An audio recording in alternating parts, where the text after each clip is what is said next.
If you're happy with the same old ways of dating, If you enjoy sucking at communication, and you have no desire to improve your romantic life, then our podcast might not be for you. but if you want some out-of-the-box ideas to deepen your current relationships, broaden your sexual horizons, develop a better understanding of yourself, or learn more about non-monogamy, Then you've come to the right place. I'm Jase, I'm Emily. and I'm Dedeker. and this is the Multiamory podcast. Songs I know I did, forcing me to form myself to fit. On this episode of the Multiamory podcast, we're talking about 5 mistakes made by poly-noobs. We're going to walk you through the 5 most common mistakes made by people who are new to polyamory and hopefully teach you how to avoid them. I'm Jase. I'm Emily. I'm Dedeker, and I never make mistakes. Nice. Thanks for... I don't know about all y'all. We know I'm this freaking about you. Perfect. I know. Mm-hmm. Out of the 3 of us, you're the most perfect. That's for damn sure. I don't know. It's always so funny because I do a number of interviews for various media outlets, when people are seeking like a polyamory expert or something like that. And they do ask questions like that of like, do you ever get jealous? Or like, do you ever experience unpleasant emotions? And sometimes I do want to be like, no, I'm perfect. Yeah. No jealousy. I've transcended jealousy. It's something that I feel like I still read in a lot of articles that come up in my normal like Google alerts for polyamory though, that there'll be articles and things where people just talk about how like, oh, well, such and such issue with jealousy, but I've never experienced it. But from what I understand, it's this. Do they really say that? Absolutely. Are you kidding me? No, I've absolutely read. I was just reading something this week. Are they where someone lying? was talking They're about lying. how just completely devoid of jealousy they are.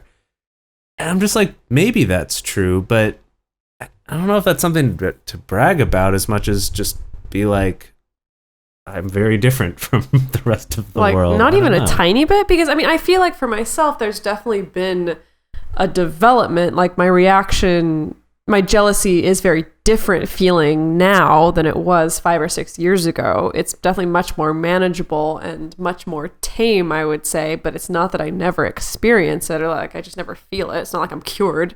Right. But these are people who are like kind of never from the beginning ever have I experienced jealousy. So I don't really understand that.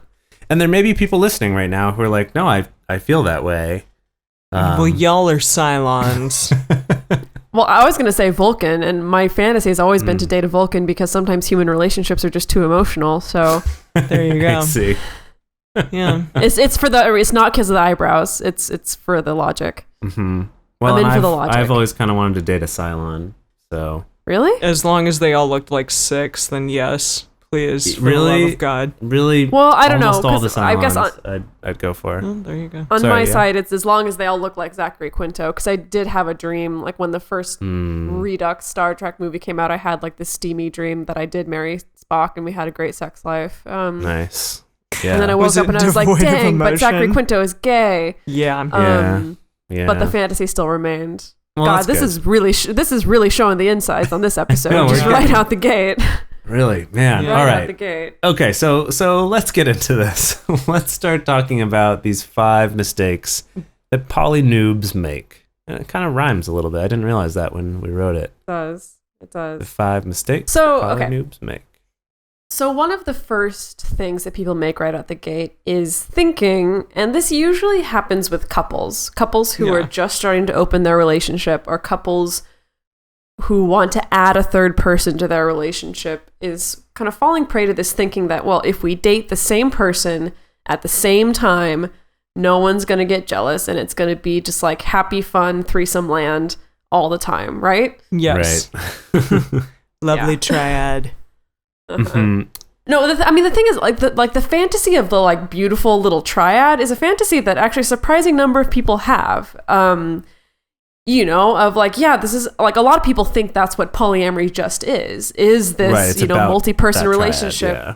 Exactly, where everyone loves each other and like the sex is really hot and no one feels jealous because we're all together all the time and it's great. Right. Of course, the reality is that, even if you do try to date the same person at the same exact time, which sometimes is successful and sometimes not, it definitely does not make you immune to jealousy or immune to insecurity whatsoever. And part of that is because of the fact that, for all the couples listening out there, you may feel this differently, but the reality is that you and your partner are autonomous, separate human beings, unless you have learned how to achieve hive mind state, which if you have, we can talk. That's interesting. Yeah.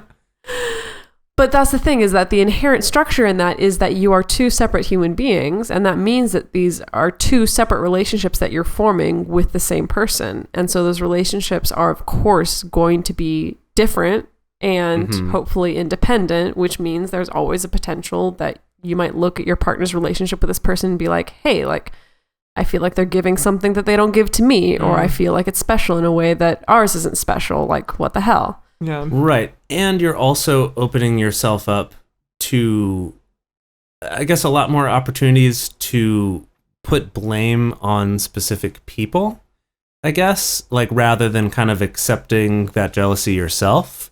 Because by doing this and believing that dating the same person is going to prevent jealousy, then it's like, well, I'm not feeling good, so it must be because you're doing something wrong, or it must be because of this other person, or, oh, it must be that we're going too fast, let's push this other person away some more. Well, yeah. Or, and which is both bad because you end up hurting that other person. Exactly. And disrespecting them. I worry that third person in this scenario would potentially get hurt a lot more easily than the other two. Like, at some point, when it becomes too tough for all the individuals involved, that the couple will kind of band together and say, like, well, okay, for the sake of our relationship, we need to push this third person out. And then that person gets very hurt and very disrespected. And that's, a really bad mistake to make. Because as we've learned in our secondary Bill of Rights, like that person has a huge amount of rights, or should at least. And if that's not being taken should care be of. respected as you should any partner. Yeah. Yeah, the thing that people don't realize, and we covered this in our episode where we talked about adding a third to a relationship, is that a lot of people kind of come to that structure and create like a T-shape, like they're trying to create a T-shape, like we're the couple on one side and we are going to acquire a girlfriend or a boyfriend. Usually it's a girlfriend. We are going to acquire this person, and this person shall be our girlfriend. Right. They'll be our partner, rather than the two of us are just happening to date the same person. Right. That for most successful triad relationships, it needs to look more like a triangle where each side doesn't necessarily have to be equal, but it does have to be kind of equally strong and equally independent, rather than there being a power structure of like a couple owning another person. And that there's many different couples within that triangle. That there's like each couple, and then also the relationship of the three of you. Yeah, you know how we've talked before about how a triad is actually 4 different relationships? So I heard someone in a discussion group the other day say their thing was that every triad is actually 7 different relationships. 7? So it's the relationship between each of the couples, and then the group relationship of the 3, that's 4. And then the remaining 3 is each of the 3 people's relationships with themselves. Oh, interesting. That's really and I thought that was kind of, right? It's like one of those, whoa, deep. But very true, like having that relationship with yourself is a really important thing. Yeah. Because that is where you deal with that jealousy and, working on those things on your own instead of trying to force these other people to solve that for you. Or, push someone away to try to solve that. Kind of like we talked about last week on our sustainability episode. All right, what's the next one? So what's our next thing? So the next one is kind of related to what we were just talking about. So another mistake that people make often is trying to kind of forcibly combine their relationships or forcing their relationships to act as a single relationship. And this happens a lot when people kind of intentionally, they have that dream of like, I want a triad, or I want a closed triad, or whatever. And they kind of head into dating or head into partner seeking, specifically wanting that and trying to kind of force people into that. And the thing is that human beings, like, they don't fit into a predefined mold very well. And I can see that Jase wants to argue me on something. Well, no, just that I think this particular topic is about more than just that, though. Like that does kind of enough. fall into that idea of dating the same person and trying to create some structure you had in mind beforehand. But I guess what I'm talking about more when I brought this one up for the list is not only that, but even if it's not about creating this triad, but more about this idea of, well, you know, now that I'm dating these two people, like I always want to be able to go out together with the both of them, or that like our social life and like daily relaxation life is like very much intertwined, even if it's not about them having a relationship and it's not about that. Or perhaps you know, this could happen with a quad, or you know, with however many, but it kind just of becomes a group forcing dynamic. it into this group dynamic. Yeah.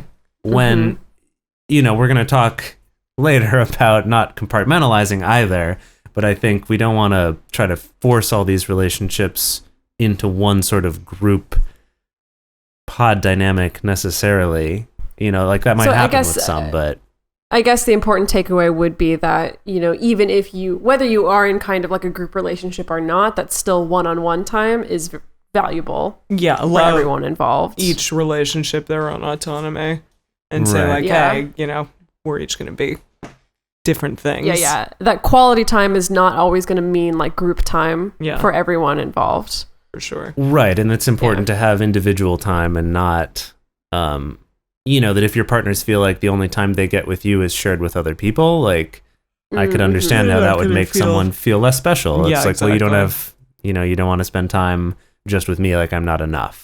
I think, and that's a pretty common concern when people are early to poly too. So I think this is a doubly dangerous mistake, where it's like you're excited about poly, so you're trying to force it into this kind of group hangout thing, but you're also playing into things that would really, you know, foster that fear of, oh, well, I'm not enough anymore. Like I'm only interesting if I'm with other people too. Yeah. You know, if we're all hanging out together.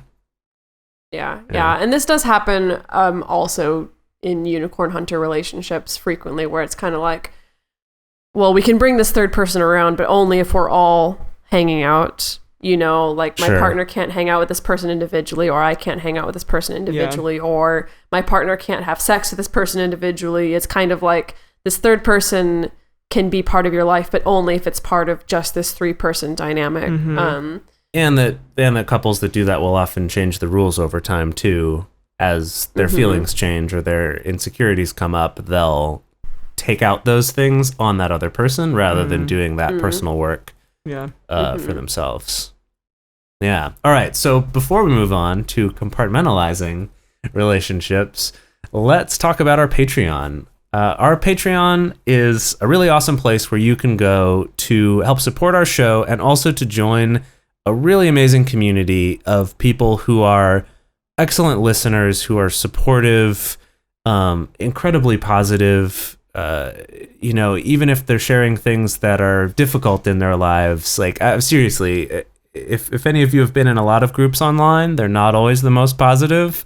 Our Patreon group is amazing. This one is. This is the group. Yeah, great people. I've always wished existed, and now it does. And you can be part of it by going to Patreon, patreon.com/multiamory. And you can become one of our patrons there, you know, which allows you different tiers, such as being part of our private patron-only Facebook group, and also being part of monthly online video discussions with us, which we actually have one coming up this weekend. Yeah. Yes. Yeah, so we have a discussion group coming up, and our discussion groups so far have been freaking fantastic. You know, people have been able to come and talk about the issues that they're having in their relationships or things that are on their mind. If you are interested in getting a little bit of help and you don't want just the 3 of us yahoos to talk about it in front of a bunch of people, we do offer one-on-one coaching for any kind of relationship issue you might be having. If you're new to polyamory or non-monogamy, or wanting to know how to get into it, if you have some existing non-monogamous relationships that you've run into a couple snags, or if you just want someone to listen to you. I know that it's really hard to find people, especially people who don't understand polyamory, to you know, listen to your relationship woes. Then you can definitely get one-on-one coaching from us. If you want to get more information on that, you can check out our coaching tab on the Multiamory website. Yes. And as we announced last week, the pre-orders of Dedeker's book are now available, and we Super exciting. I know, super exciting. That'll be coming out in February, but if you want to be an extra A+ student, you can go pre-order your copy right now, like I've already done. And Wait, we I thought will it was April. No, February. No, for February. Valentine's Holy Day. shit. February. I know, it's coming up Yeah, soon. right before Valentine's Day. Oh my Yeah. god. Anyway, there's a link in the show description where you can check that out and pre-order your copy. Woo! Yeah. All right. So with that, Okay, let's get back to talking about mistakes. back into these noob mistakes. Okay, the next potential noob disaster area that we wanted to talk about it was compartmentalization or isolation of a relationship. And this has to do with, say, okay, you're in a relationship and you kind of get into this sort of don't ask, don't tell scenario with your partner. A lot of people kind of do this to try to keep themselves safe, I guess. Like, okay, I'm going to let you be polyamorous or I'm going to let you date other people, but I don't really want to hear about it. I just, like, I kind of want to have my head in the sand about it. And also to say, like, you know, that your relationships are never going to influence one another. You'll never have to, like, think about the other relationships that your partners are in. And Well, and I think that's also something people put on themselves. Sure. It's like, if I'm doing this right, then none of my relationships should affect each other. Exactly. And honestly, that's simply not true. I mean, you know, say is someone freaking, I don't know, scheduling or anything, like, hey, Yeah. I need Scheduling's, to... yeah, that's the clear one. Well, yeah, that's a huge Yeah. one. Like, fuck, I can't see someone on any other day but Thursday, but my, you know, partner that I live with wants to do something with me Thursday. Like, those things are going to coincide and you have to figure it out. Or if somebody breaks up with another person, like, you may feel really shitty for a while and your partners will have to kind of deal with that, even if it's just sort of on the periphery, but they're going to have to do it. Right. That Yeah, it's, there's always a ripple effect. Absolutely. Yeah, and so what we would suggest as a way to avoid this noob mistake is to understand that that's going to happen, understand your relationships, even the ones that are not all dating each other or whatever, Sure. like we talked about before, that they're still going to affect each other. And that's, you know, again, what stresses the importance of having good metamor relationships. Or even if you're not going to have much of a metamor relationship, still just kind of meeting with people and understanding that they exist and Yeah. knowing that all our relationships are going to affect each other just because we're all humans and we're affected by everything in our lives. Yeah. But understanding that makes it not this like painful, potentially derailing thing. It's just sort of a fact of life, and okay, that's happening. Yeah. I want to bring up another kind of way that I've seen compartmentalization manifest, especially in newer poly relationships. I think some people come to a new relationship compartmentalizing it in a way as in like, well, I'm going to acquire this new partner and I know that I'm just going to keep it casual. It's going to stay a casual relationship because like maybe that's all I have time for, or maybe like I don't want my primary partner to be threatened. And so I'm just going to keep this relationship in this little box that fits my life. Okay, yeah. I think that's what I see people is kind of thinking like, okay, well, I'm just going to put this relationship in this compartment and it's never going to grow outside of that. Or I'm going to make sure that it can't grow outside of that. I think that's another mistake of thinking that, you know, from the outset of a relationship, I can kind of set the terms and just assume that it's never going to grow bigger than the container that I put it in. Yeah. Yeah, definitely. Yeah.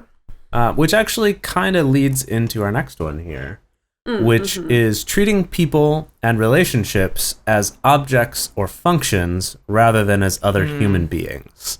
And this is really related to a lot of the ones we've talked about already, but kind of specifically with that idea of treating a relationship in terms of how it fulfills a certain role. And I think this is something that thinking too much about labels and hierarchy can really exacerbate this problem.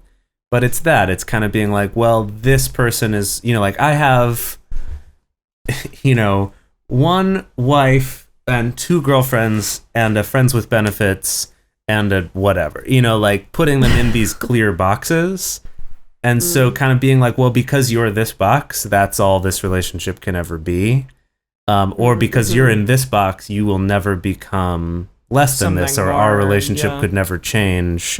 Like kind of this idea of when a person that you're in a relationship with fits this certain function or acts as a certain archetype in your mind, that kind of not letting that change ever can be a real problem. And it's one of those things that seems to work fine until it doesn't, and then it spectacularly fails. Or what? Also saying like, hey, this is the person who I get great, ridiculously crazy sex with, but then they act like only as that function, not as like, okay, this is the person that I get my emotional, I don't know, whatever from, and that I'm able to like speak about my horrible day with. And, sure, you know, they never the two shall meet. Right, like they could be that thing most of the time, but it's kind of closing those doors to other things. Sure. Is I think where the problem is. Like that's where the danger is. Definitely. Yeah. It's kind of like I see this also manifest a lot of people who like have a relationship that they only nurture if all their other partners are occupied. Sure, right. They're kind I think that can, and it can be very easy. It can be very easy to fall into that unintentionally. I find, because nobody very few people in their right mind approach a relationship thinking like, okay, well, I'm just going to use this person, right, for how I see fit. Very few people have that conscious thought, but it can be very easy to unintentionally fall into that of, of like, okay, well, all my other partners are busy. Okay, well, I'll call up so-and-so who I never see and never like make an effort to actually talk to. Right. But if I have this, unclaimed time, then I'll give them the time of day. And of course, this doesn't mean to say that like you can't have casual relationships, or you can't have relationships that are more independent, or you can't have relationships that don't necessarily inherently need a lot of care. However, there is something that is dangerous in kind of, I guess, a relationship that only exists when it's convenient to a certain extent, which I feel like I've seen that a lot. Yeah. I think it's especially a danger if you're not aware of it. Yeah. Yes. Yeah. If it is something that you are aware of and could hopefully be upfront about, and maybe the other person's like, you know what, that's cool. Like, I've barely got any time anyway, or I've got a lot of it's different if this is negotiated ahead of time. It's more that but very few people actually negotiate that ahead of time. Exactly, yeah. Yeah, or if you give someone the impression that you're going to have a lot of time to give them, and then all of a sudden like, hey, it is psych, never mind. Sure, then, yeah, that too, without actually having a conversation. Just to give it a nod, because this is also a mistake that a lot of couples make when they do want to add a third to their relationship, is because they look at, we're going to add a third, and this third person is going to serve a function. The function is to like make our sex life better, or the function is to revive our relationship, or the function is to be something for us to play with. And of course, this is very different if you're in a situation where it's like a swingers party and everyone's there just to play and, just to be kind of fun sex toys to each other. But if you are out there as a couple looking to add someone to your relationship on a more serious basis, it needs to be with someone who's a human being rather than like an abstract function for you guys. Concept. Right. I feel like a lot of this comes back to treating all the people, whether they're your partners or your partner's partners, as human beings. Yeah. It's a key ingredient here. Yes. Yeah, and I think the reason why these traps are so common for people that are new is because there's so much change going on and so much deprogramming that you're doing of stuff you've been taught by the media and religion or your peers or whatever, that you kind of get caught up in all that and can sometimes lose sight of the fact that it's all just about humans. It's all, we're all just people. Yeah.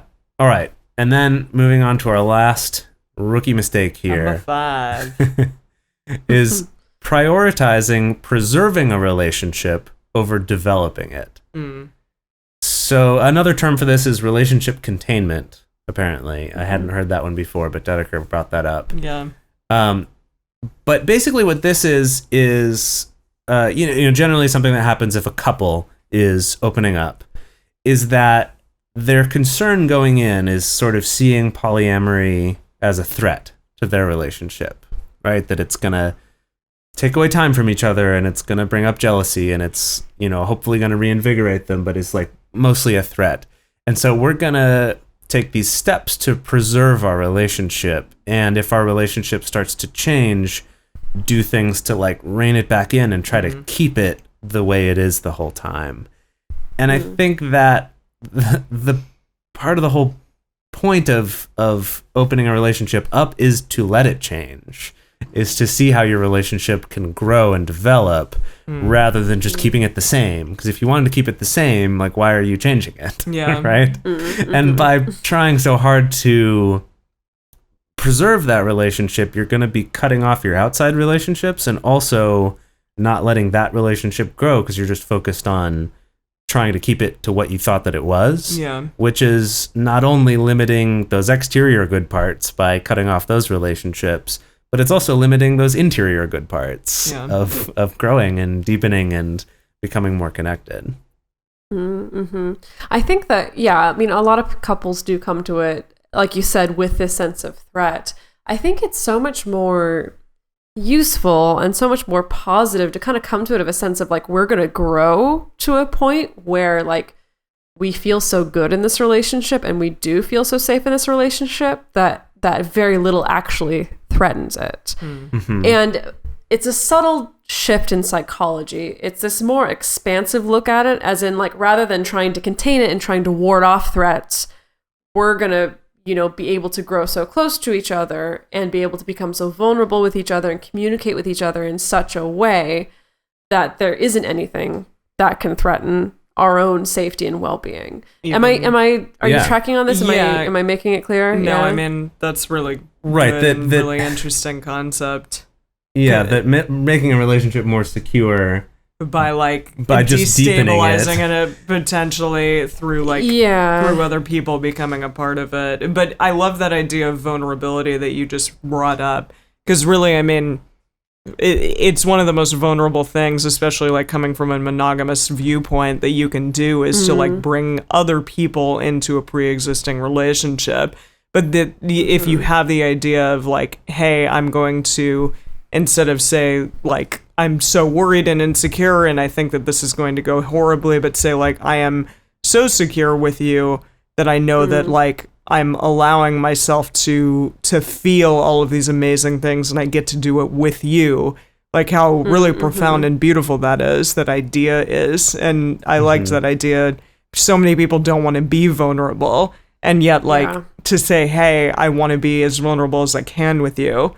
Through other people and through the broadening of one's horizons. That's really cool. Yeah. I like that. Well, I mean, it requires a willingness to kind of sit through that initial discomfort, right? Yeah. It requires a willingness to sit through the unknown. I think about, in relationships that I'm in now, in my relationship with Jase, like I feel quite secure, but Jase and I have never ever had any kind of like specific rules or like enacted any kind of ripcord kind of scenario. Definitely or ever not. Even really placed like strict restrictions on each other whatsoever. And that's how it's been in most of my relationships, within the past like 2-ish years or so. And it's produced more security rather than less. Yeah, it does seem counterintuitive, but it's definitely true. No, I mean, And this is, I almost feel like this goes into the category of like a noob mistake, where people might still count as a noob in this regard, like a few years in. Like this is one that can take a long time to actually learn. Well, I think that's a good point.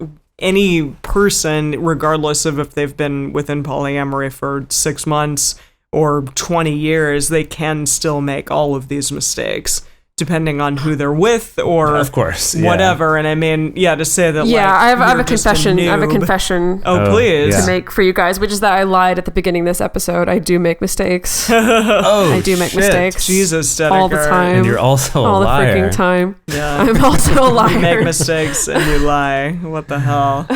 Yes. No, but me too. My God. Yeah, that's why this list was something we could come up with, because we're like, of course. Because we're like, oh, we do all these things. I understand these things, or I've done parts of these. Yeah, exactly, right? My friends have, or my partners have. Yeah, like we've seen all of these things. These aren't just theoretical ideas. Well, and that's when it's a nice list to like kind of look at and say like, hey, I have been doing this for many years, and yet like I still do make these mistakes, but clearly I'm not alone in those mistakes, and so you can at least like work to let yourself off the hook a little bit, even in spite of them. Yeah. Yeah. Definitely. Okay, cool. I hope that was helpful for everyone out there, whether you yourself are a noob or you've been at this for a long time. I know this was helpful for us to talk through, even though we've been doing this for a while as well. And hopefully we're not noobs. Although, you know what? Like Emily was saying in the last episode, aren't we all noobs? Every year older you get, you realize how much more you don't know. It's kind of like you're becoming more and more of a noob all the time. More newbie, yeah. Yeah. Well, on that encouraging note, you'll never learn anything. Bye. Conscious. Goodbye. Good luck. Yeah. All right. Please check out our website, multiamory.com. You can write to us at info@multiamory. And you can also write to us on Facebook or on Twitter @Multiamory. And if you want to join our discussion group, which is a private invite-only group on Facebook, you can do that by joining our Patreon, which is patreon.com/multiamory. Or you could even join our monthly discussion groups. So thank you so much, and we will see you next week. Ya. Yeah. Bye. Hey, this is Dan Savage from the Savage Lovecast and Savage Love, and you're listening to a Swing Set podcast at Swing Set FM.